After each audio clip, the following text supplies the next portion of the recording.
representante povo ia uma foco no Parlamento Nacional continua preocupa com eleitores Sira e o município Atauro.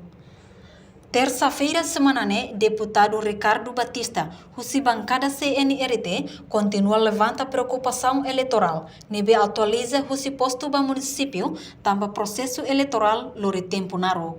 Ia Atauro, atu muda eleitoral o posto do município, tem que mudar o BI, o certidão retel, tem que mudar outro, depois não vai mudar eleitoral. Foi legal se a equipa ainda fosse notariado bairro Atauro. Então, em Atauro, se a lori de se a registro fonde, mas se a deve atu muda, tem que lori outro fila para mais dili. E to agora to orin, se dá o fila ba, e se dá o atu trata eleitoral. Atu muda o posto bairro município. A minha colheita tam itani eleição basicona. Dia 30 agora está uma atualização, recenseamento for, novas mudanças do posto Atauro para o município. A minha cara Atauro a governo pronuncia de buat rumah. Atau eleitoral na bem mas kami posto nini agora na fatin ho posto inclui haumos na fatin ho posto Atauro ne.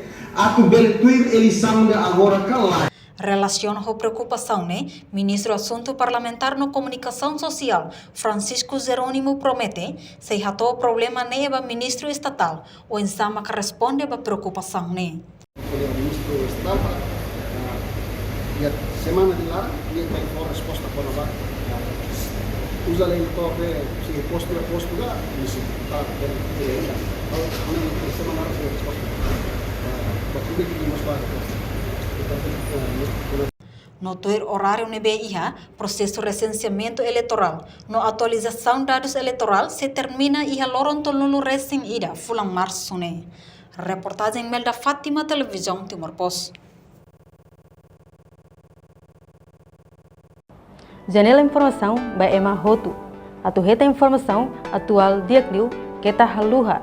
Haneham botão subscribe, like, halo comentário no Fahid Tutang ba media sosial Rotu.